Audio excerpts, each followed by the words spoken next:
Hey, what's up, people? Today's question is, what secrets do you know about your teenager that they don't know you know? Story 1.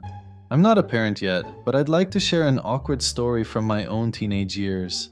I was raised by my super strict, hardcore Christian Baptist grandparents. I was a really female. Since I wasn't ready to give it up, yet, I went to Spencer's and bought myself a nice or vibrator. We had such great times together, and I'd hide it under a certain stack of notebooks and papers in my drawer. One day, I came home from school, and my grandma said, "Honey, your room was looking messy, so I cleaned it for you." I thought, okay, she picked up and probably vacuumed, no biggie. When I got in there, I immediately checked my secret hiding place. The was gone. She had cleaned and organized my room, which was unnecessary. I never saw the again, and she never brought it up. So without a dildo, I lost my virginity to my boyfriend. Way to go, Grandma. Story 2. Not a parent, but after getting caught asking Jeeves once for naked pictures of Britney Spears a long time ago, I thought that I had learned how to get my the proper way. I would just go print the pictures and clear the history. After accumulating tons of printed pictures that got dirtier as I got older, I came home one day to find that my lovely mother had cleaned my room. In a panic, I just awkwardly thank my mom and go to run upstairs. Before I can, she just says, "Oh, and I put your things in the bottom drawer of your far nightstand." Sure enough, my bank was neatly organized in a box on my nightstand. It was difficult times when we only had family computers. Story 3. I've noticed my son, who is 14, goes into the bathroom every night after his sister goes to bed. I'm pretty sure it's his nightly masturbation. I'm not sure why he can't do it in his bedroom, but whatever. It's not like I'm going to ask him about it. But it's like clockwork. I tuck my daughter into bed, retire to my own bedroom, and I hear him go into the bathroom. Every night. Story 5. When my kids were still too young to drive, I would drive them and their friends places. If I was quiet and just drove, they seemed to forget I was there and would discuss stuff. I learned a lot about what was going on during those drives. I never snooped in their rooms because they were not big troublemakers. I figured they smoked some weed and probably had as well. That just seems like normal teen stuff, so I didn't sweat it. I did, however, find the empty package of the morning after pill in the bathroom trash and gave each of them another much louder lecture on safe. It is really exhausting to deal with teens and their friends. You just want them to not be stupid and their lives up, and they think you are being a pain and don't know anything. Story 6. The only secret my kids had that they thought I didn't know was that they were experimenting with pot. The rest of their secrets have been outed by my kids themselves. I have a rare and exceptional relationship with both of my kids.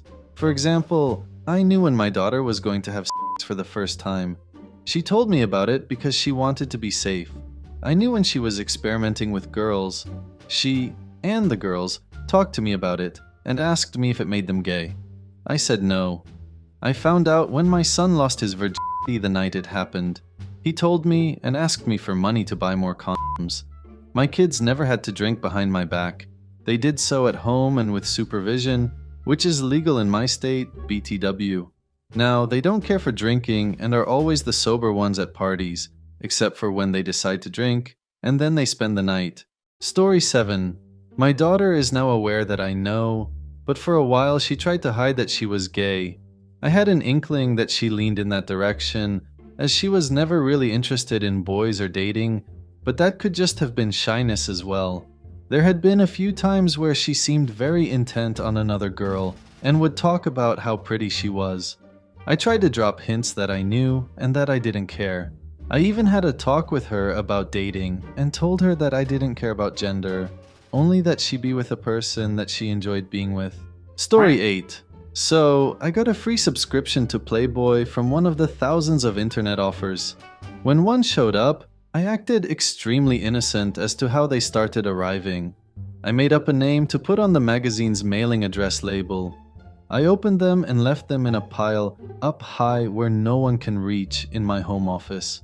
I explained to my son, 13, that the magazine was reprehensible and only offered airbrushed and unrealistic expectations of women.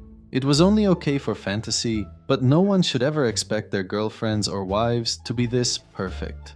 I left the stack out of regular view, but it was obvious enough that they could be found by those extremely desperate. I only flipped through each magazine once when they first arrived, but somehow, over the past year, they have become extremely well worn and seem to have been flipped through a lot.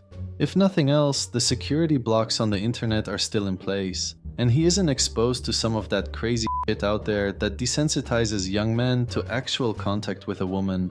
After the first conversation about how women do not actually look this way, and no one should expect that, I have never brought them up again, and he seems to think they are magazines I have read, and he is the smoothest criminal ever.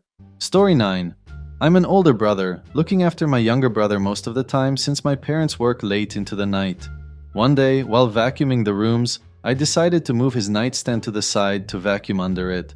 I found condoms and thongs, not the woman kind. I know they didn't belong to somebody, and they were his, but it's kind of strange. Story 10. My college sophomore son accidentally leaves an unlabeled CDR on the floor next to my computer before going back to school. Curious dad drops a CD into his computer and finds an extensive collection of nude and semi-nude photos of his girl-next-door girlfriend posing in and out of lingerie. CD shredded. It will never be discussed. Story 11. During this past Christmas dinner, during the actual dinner part, my aunt and uncle were complaining that my cousin spent all of his time playing video games. He is 13. Oh, he doesn't think we know what he is doing, but whenever we walk in his room and see him on the computer, there is a blank desktop, said my aunt. And he doesn't think we know how to check the internet history. All of my older relatives were laughing hysterically, while I could see my cousin turn red next to me. I am not sure if my older relatives knew that he was watching, but I know for sure that his parents do. So awkward. Story 13. I know my daughter made an audio recording where she says, "My name is and I'm addicted to sex." She knows I periodically check her computer, yet she left it sitting there. .wav. The best part is that she is practically a shoot-in and has only kissed one person ever. She was gushing to me afterwards about how she thought the girl was going to feel her breasts. The only reason she doesn't know that I know is that there has not been an appropriately embarrassing time for me to reveal that I do know. Well, people, so much for today's last story. Remember that you can write me some of your funniest stories in the comments. I'm collecting the best ones to make a video with your best stories.